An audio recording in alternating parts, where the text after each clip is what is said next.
The Auckland City Capacity for Growth Study. So this presentation is a story about the City of Auckland in New Zealand and how the City Council's growth projections require it to find development capacity for 400,000 new dwellings by 2041.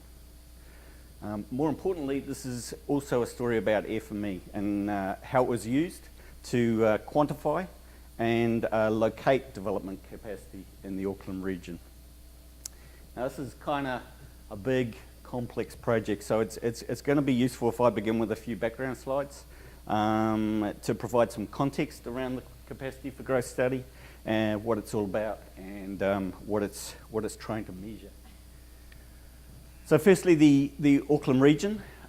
This encompasses the Auckland metropolitan area, the smaller towns, the rural areas, and the islands of the Hauraki Gulf, shown here in the green area. Population, about 1.5 million people. It's home to 1/3 of all New Zealand residents. So what is the capacity for growth study? Well, essentially it's a measure of the capacity a region has for accommodating residential and business growth under an operative planning rule book. If you like, it's a census of planned enabled capacity. This is actually an ongoing study that occurs every 5 years. It kicked off back in 1996. And the study is required because it provides base information for other council models. It's used to test the adequacy of land supply for development. It's used to test the adequacy of council's planning provisions. And it's used to measure the effects of council's current land development policies. It's also used to inform strategy and policy development. As a project, the CFGS is underpinned by a range of competing strategic, operational and political drivers.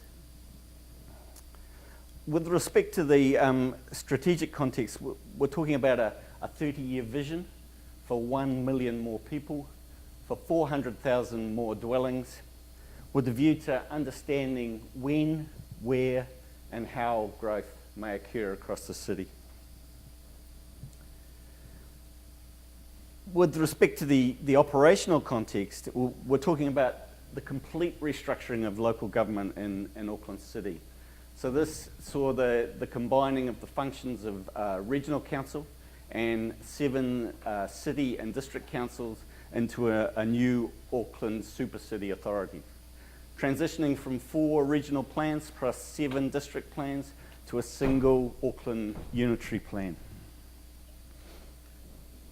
And finally, with respect to the political context, we're talking about all the difficulties associated with change management on a grand scale. We're talking about trial by media, and we're talking about pressure from elected officials lobbying on behalf of their constituents. But the biggest challenge of all is trying to make sense of the volume, the diversity and the complexity of information.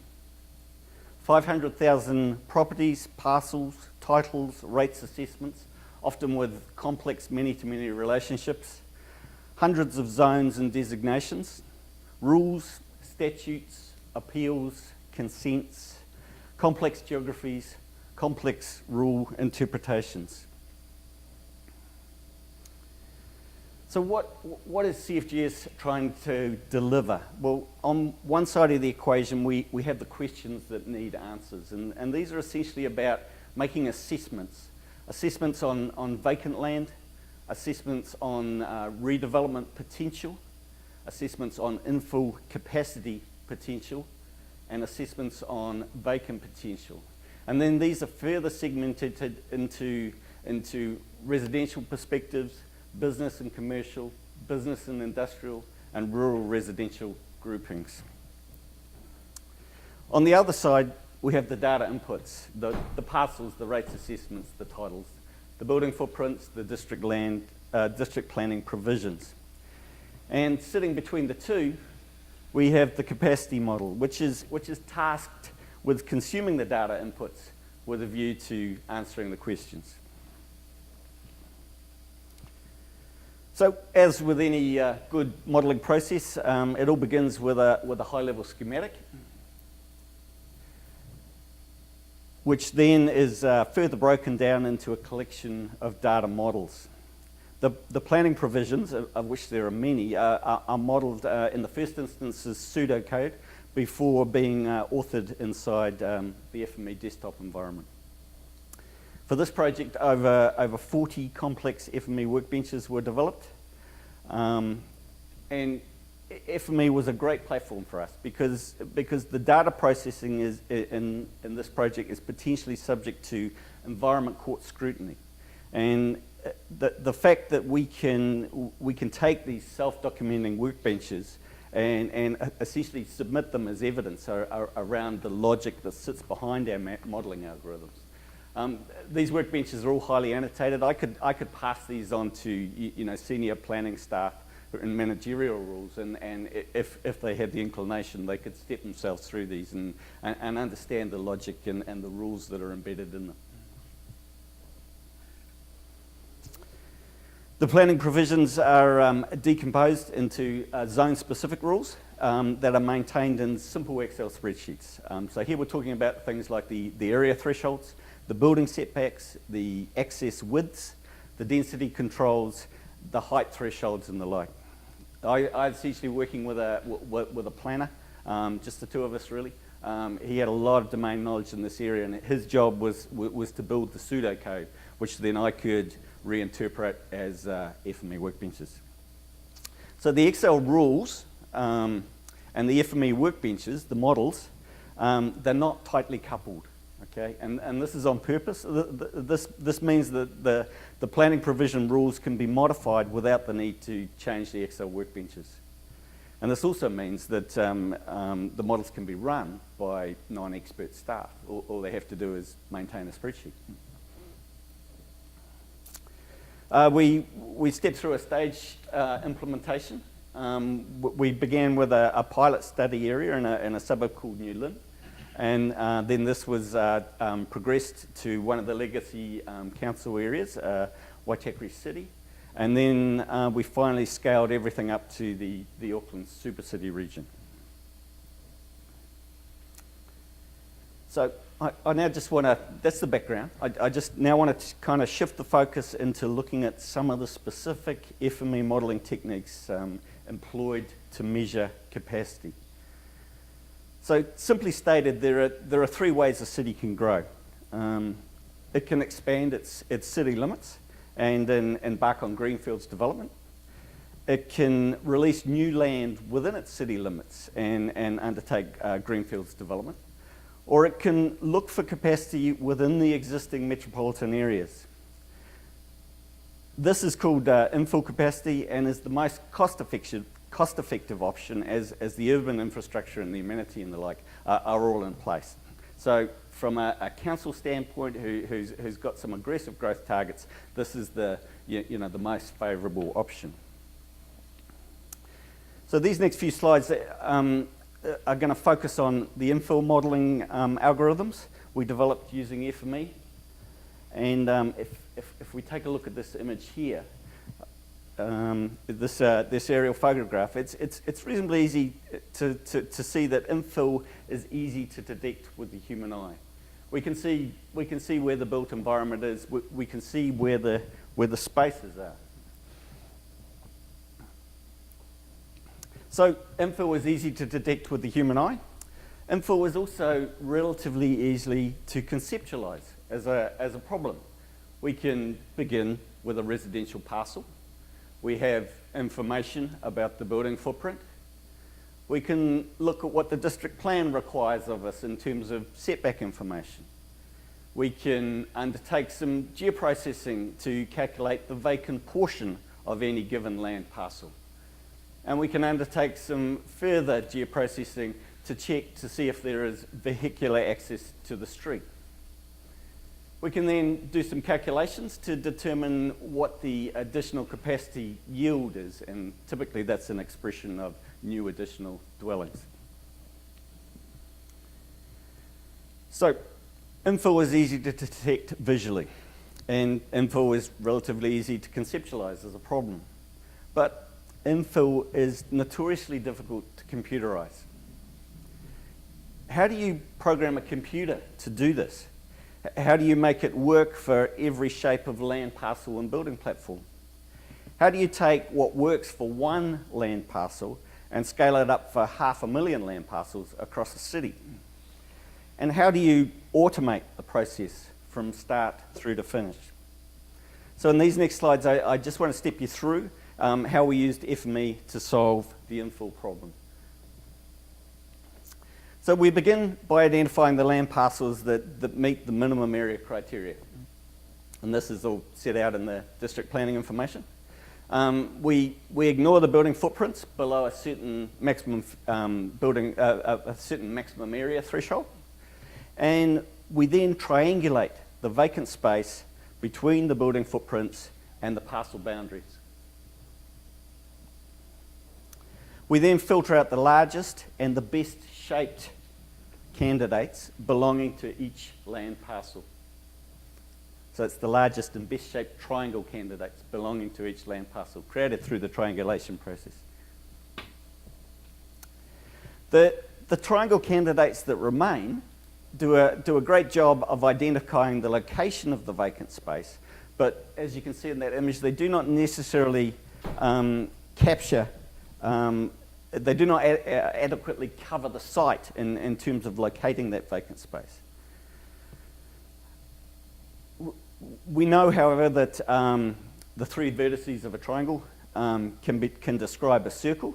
So a circle geometry can be derived to replace the triangle geometry and thereby deliver a better site coverage on each land parcel. It's not very often I'm going to get the opportunity to talk about circle geometries in this level of detail, so it's not often I have an audience like this, so indulge me for a moment here. The problem of replacing triangle features with its circumscribed circle required some lateral thinking. It's a more difficult problem than you might first think. There's a transformer in FME called the minimum spanning circle replacer transformer, but it only gives the smallest circle that encloses all triangle vertices, which is not what we're looking for here. So we went for the creator transformer, and this enabled us to create an arc that passes through the three triangle vertices, and that arc can be expressed as XML. The geometry replacer transformer then allows us to use that XML encoding to replace the triangle geometry with an arc geometry. And finally, the arc property setter transformer lets us extend the arc to create a circle feature. And this is the result. So the next step then is to clip the circle features to the extent of the land parcels to which they belong. And again, while the circle overlay candidates capture the vacant space better than the triangle candidates, they still do not adequately cover it. There's still gaps and voids in the coverage. So the next step is to replace the circle overlap geometry with an oriented bounding box geometry to extend the site coverage further. We can then clip the oriented bounding box geometry features to the extent of the land parcels that they belong to once again. Next, we can buffer the setback to ensure buffer the building setback to ensure compliance around the separation rules, and we can filter the infill candidates that are not large enough to contain additional dwelling site. Finally, we qualify the remaining infill candidates. We check that the infill candidate shape can accommodate a 12 by 12 square representing a building platform. That's done through an inverse buffer approach. We test for a 3 metre clearance between the building footprint and the parcel boundary to ensure vehicular access. Clearly the modelling approach is going to be different there according to whether the infill candidate is in the front, middle or rear of a site. The final result is an output like this, where the yellow candidates pass the access test and the pink candidates fail the access test. So taking it all back to the real world again, the computer modelling approach proves to be a lot more accurate at determining infill than the human eye.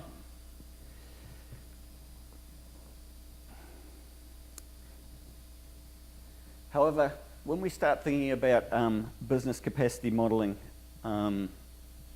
as opposed to residential or capacity modelling, the problem changes. When measuring business capacity modelling, we need a quite different approach, and because the planning provisions that we're constrained by typically work in three dimensions now.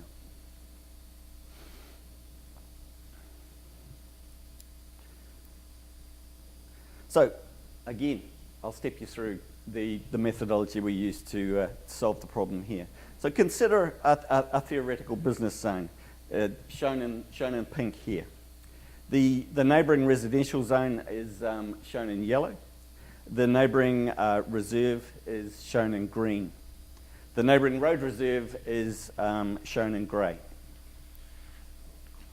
Business zones are subject to planning provisions that protect the amenities of their neighbouring non-business zones. So this is typically achieved through recession planes, through yard setbacks, and through upper level road setbacks.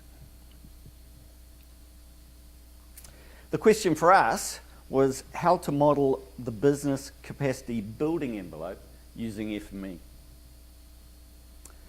Building zones are subject to height restrictions. From these height restrictions, a maximum building story count can be derived. In FME, we can create a land parcel clone for each story count instance. We can then offset each clone in the Z dimension to create a floor level. We can then extrude each floor level to create a floor to ceiling feature, as exhibited there. We can then use exactly the same approach to model the recession planes of the neighbouring zones. The recession planes models that get created are referred to as ziggurat objects. A ziggurat is a special geometry that is equivalent to a stepped pyramid in the Egyptian pyramid kind of sense, and that's how we build these recession planes, using exactly the same approach that I stepped you through before. The clipper transformer works equally well in 3 dimensions as it does in 2, so we can clip our building objects with our ziggurat recession plane objects. The end result is a 3-dimensional envelope that quantifies the maximum business capacity specific to each business land parcel and its neighbours. Using this modelling approach, FME Desktop is able to generate outputs that were found to be identical to those generated in a pilot study area by using the Esri City Engine software. In fact, we undertook some quite detailed QA processes where we were able to compare the 2 outputs, and we did find them to be identical. The difference being, though, we were able to automate our process across the whole city, driven out of a spreadsheet.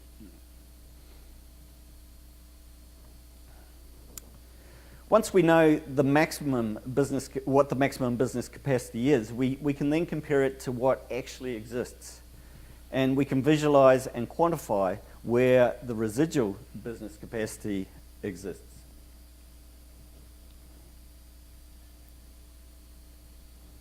So this is a great little slide. This slide shows some sample FME generated outputs built as GeoPDFs direct out of the model that were created using this approach. It depicts the Newmarket business area in Auckland. in this area, there's a small recreational reserve near Newmarket called Mount Eden. It's a little volcanic cinder cone. It has high visual appeal, and it's typically protected. Its view is typically protected in the district planning provisions. So Mount Eden has a view shed that needs to be protected, and this view shed protection is typically achieved through height controls. The image that you see there on the left shows the Newmarket business capacity without the view shed protections, and the image on the right shows the Newmarket business capacity with the view shed protections. So what was nice about the Newmarket illustration is we can run different scenarios, and we can look at the impacts of different rules on capacity and outputs. So the Auckland City Unitary Plan consultation process actually required scenario testing. Historically, this has not been possible because of the complexity of the modelling and the time it takes to process the data. Using FME, however, it is now possible. We were able to process 500,000 land parcels in 1 to 2 days. Because the planning provisions are maintained in an external spreadsheet, changes are simple, and because configurable model elements all exist as published parameters within the FME workbenches, again, changes are simple. So this means that near real-time scenario modelling is achievable for Auckland City for the first time, and we were able to observe that relatively small changes in rules can often result in large changes in capacity yields, as exhibited here. Planners love this scenario testing stuff. So the benefits from the CFGS. So essentially the benefits are all about more informed decision making. There were huge time and resource savings for them. Like I said, this project was actually the fourth in a series of projects that began in 1996. Back in 1996, it took them 4 years to undertake this work with a small army of students. This project duration, start to finish, building all these workbenches, was about 12 months, and it can be repeated next time for very little effort. The data modelling repeatability, as I said, is 1 to 2 days to run all the models to completion, meaning they can now do some serious what-if scenario testing.